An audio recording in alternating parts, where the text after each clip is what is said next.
Hoje é sábado, dia 7 de março de 2026, e o conflito no Oriente Médio completou a sua primeira semana.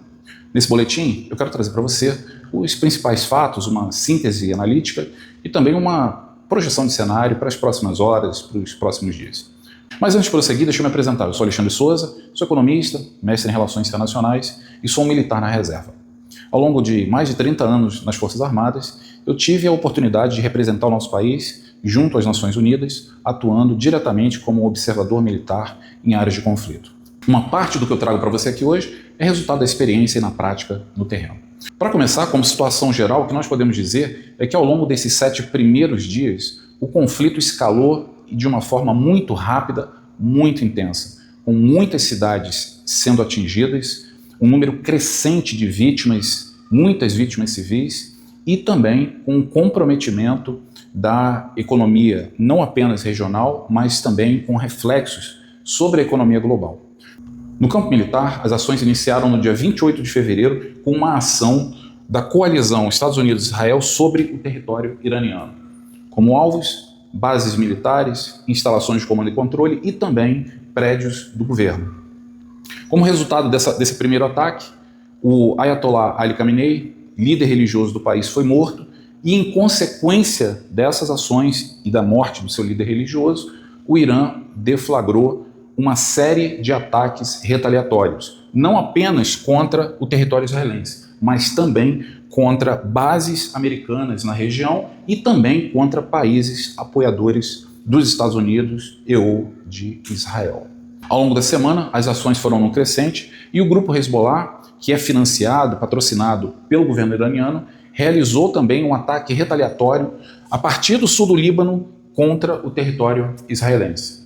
Como resultado disso, Israel abriu uma nova frente e passou a atacar também o sul do Líbano e a sua capital, Beirute, atingindo muitos alvos militares relacionados ao grupo Hezbollah, mas também atingindo muitas áreas civis, muitas cidades e provocando também muitas vítimas entre a população. Ao longo da semana, nós vimos também o envolvimento gradativo de todos os países do Oriente Médio, que, direta ou indiretamente, foram atingidos também pelas ações retaliatórias partindo do Irã. Além dos países do Oriente Médio, também foram envolvidos no conflito essa semana o Azerbaijão, no Cáucaso, Turquia e Chipre, na Europa, e o Sri Lanka, aqui na Ásia. No Sri Lanka, em particular, navios iranianos foram afundados pela ação de submarinos americanos. Já nessa primeira semana, portanto, o conflito não se limitou ao Oriente Médio, alcançando outras regiões, Cáucaso, Europa e na própria Ásia. Das ações retaliatórias levadas a cabo pelo Irã, nenhuma, até o momento, é mais crítica do que o bloqueio do Estreito de Hormuz. Como você sabe, por esse corredor passam diariamente cerca de 20% do petróleo e do gás que abastece o mundo todo. E ao bloquear essa passagem, o que a Guarda Revolucionária Iraniana faz é forçar um estrangulamento no fornecimento de energia, de petróleo, de gás para todos os países. A consequência é um aumento no preço do barril de petróleo, justamente pelo risco crescente de uma redução na oferta do combustível. Então, o petróleo, que no começo de janeiro estava custando $60, fechou a bolsa na sexta-feira, dia 6 de março, fechou a 92, quase $93. Ou seja, um aumento em pouco mais de 2 meses, 3 meses, um aumento de mais de 50%.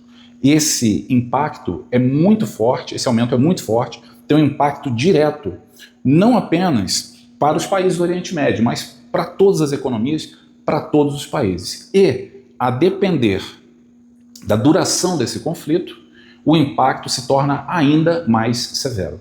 Vale lembrar que nós já tivemos petróleo, o barril do petróleo sendo negociado a $10, a $20, mas já tivemos também o barril do petróleo sendo negociado a $147. E é exatamente nos momentos de conflito, nos momentos de crise e particularmente nos momentos de guerra envolvendo o Oriente Médio que esse preço dispara. Então esse é um ponto extremamente sensível além, claro, de todos os outros, mas esse é um ponto, no que diz respeito à economia, é um ponto extremamente sensível desse conflito, não apenas para os países da região. Vamos lembrar que esses países são todos grandes produtores de petróleo, são grandes produtores de gás, mas e são afetados diretamente por essa ação. Mas além deles, também os outros países que são dependentes dessa importação também são afetados diretamente. Mas esse não é o único impacto do bloqueio do Estreito de Hormuz. Além do escoamento de petróleo e gás, é pelo Estreito de Hormuz que também os países da região são abastecidos, né? Então, mais de 85% do abastecimento, de uma forma geral, é feito por via marítima.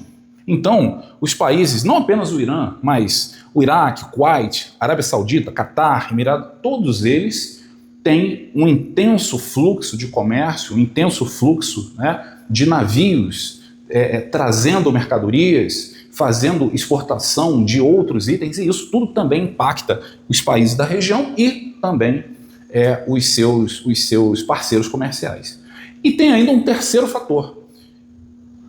Omã e Pérsico são dois golfos onde há uma intensa visitação turística. Então, nesse momento, existem muitos navios turísticos, navios de cruzeiro, por exemplo, que estão dentro do Golfo Pérsico e que não conseguem sair dali justamente por força do bloqueio do Estreito de Hormuz, né? De acordo com os últimos números, cerca de 20 mil tripulantes e também passageiros estão na região justamente aguardando a liberação desse fluxo.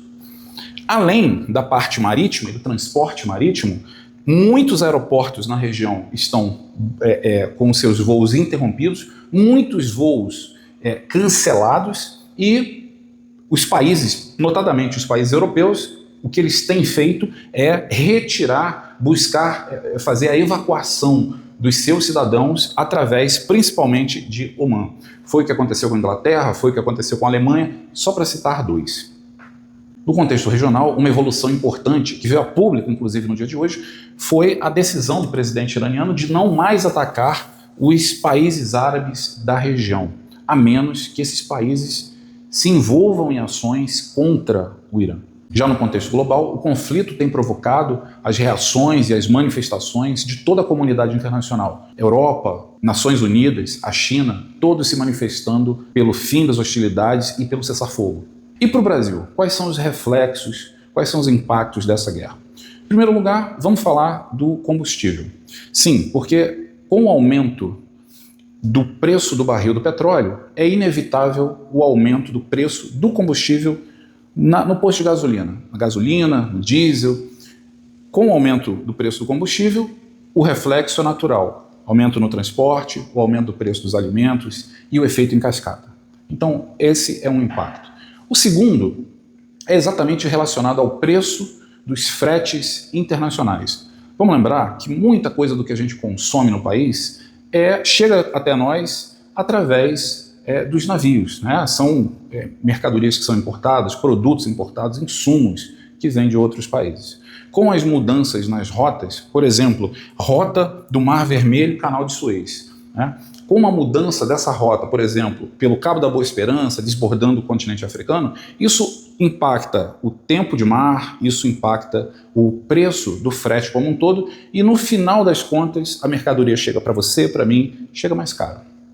O terceiro risco é exatamente aquele que atinge um setor muito importante para nós, que é o setor da agricultura, né? O agro. Por quê? Porque nós importamos muitos fertilizantes. Esses fertilizantes vêm da Ásia, Rússia, Ucrânia, mas também vêm em boa medida do Oriente Médio. Israel, por exemplo, é um dos nossos fornecedores. Então, na medida em que essas regiões elas estão comprometidas por guerras, conflitos, bloqueios, etc., isso tudo provoca atrasos, isso tudo provoca um risco de diminuição de oferta e, naturalmente, um aumento de preço. Em síntese, o que a gente pode dizer é que, após essa primeira semana de guerra, se por um lado Israel e os Estados Unidos declaram que atingiram uma degradação na capacidade militar do Irã, por outro lado, o que nós temos visto são muitos impactos sobre zonas urbanas, sobre cidades, muitas vítimas civis, além dos impactos sobre a economia,